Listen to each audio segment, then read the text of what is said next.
আসসালামু আলাইকুম রহমতুল্লাহ বরকাত। দর্শক, এই মুহূর্তে আমরা শানে সাহাবা জাতীয় খতিব ফাউন্ডেশনের কেন্দ্রীয় নেতৃবৃন্দ আছি ঢাকা জেলা প্রশাসক মহোদয়ের কার্যালয়ের সামনে। কিছুক্ষণ আগে আমরা ঢাকার জেলা প্রশাসক মহোদয়ের কার্যালয়ে এসেছি। এখানে আমরা ঢাকার এডিএম মহোদয়ের সাথে আমরা দেখা করেছি।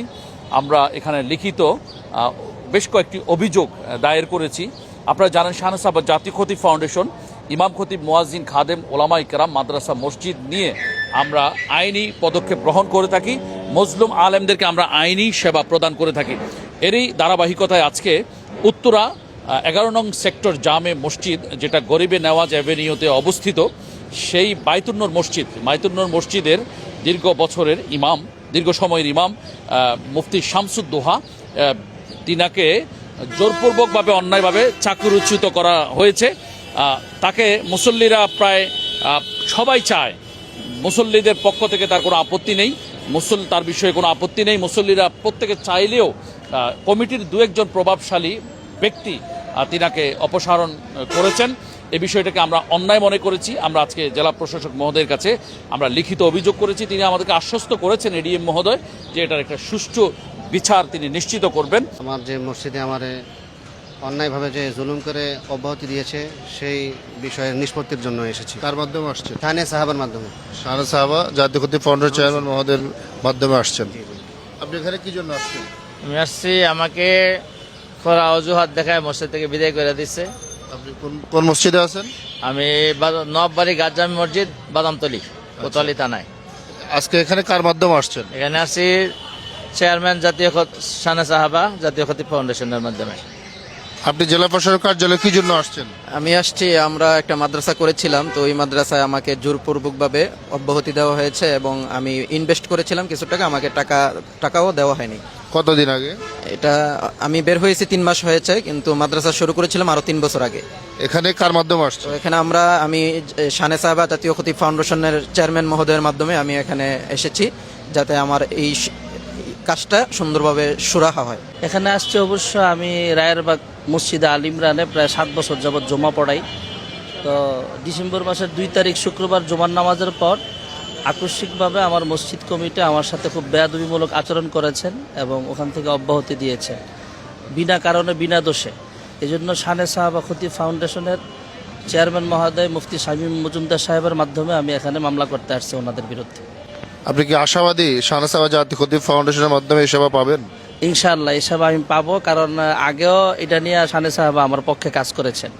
আজকে আপনি কি দেখছেন? আজ এই যে শানে সাহাবা জাতীয় খতিব ফাউন্ডেশনের চেয়ারম্যান মহোদয় এডিসি মহোদয়ের সাথে যেভাবে ফাইট করে মামলাটা গ্রহণের জন্য অনুরোধ করেছেন, যদি না করতো আমার মনে হয় না আজকে মামলাটা গ্রহণ করতো। তো এই বিষয়ে আপনার কি মন্তব্য?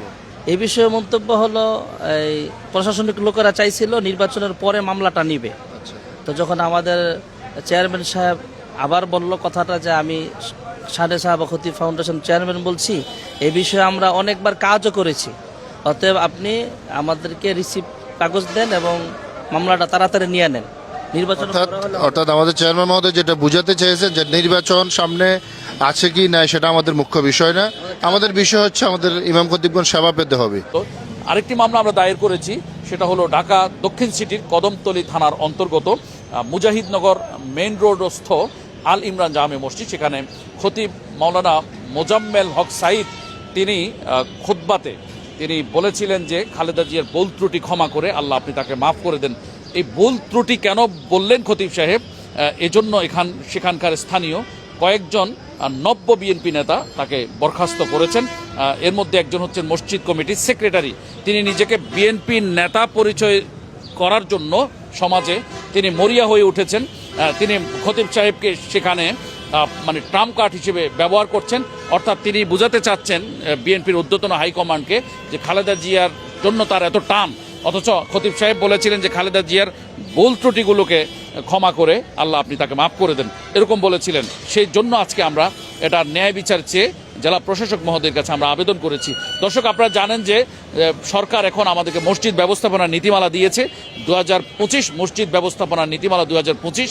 এই মসজিদ ব্যবস্থাপনা নীতিমালায় রয়েছে যে কোনো ইমাম খতিব মুয়াজ্জিন খাদেম বা মসজিদের কোনো স্টাফ মুসল্লি এরা যদি কোনো বেকায়দায় পড়ে অন্যায়ের জুলুমের শিকার হয় তখন তারা ডিসি মহোদয়ের মাধ্যমে এটা জটিলতা নিরসন করবেন। সেই আলোকে আমরা আজকে ডিসি মহোদয়ের কার্যালয়ে এসেছি।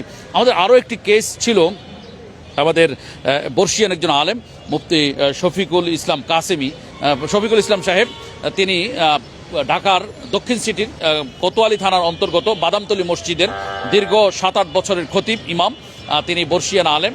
তাকে অন্যায়ভাবে জোরপূর্বক সেখানকার মসজিদ কমিটি অপসারণ করেছে। তিনি আজকে আমাদের সামনে আছেন।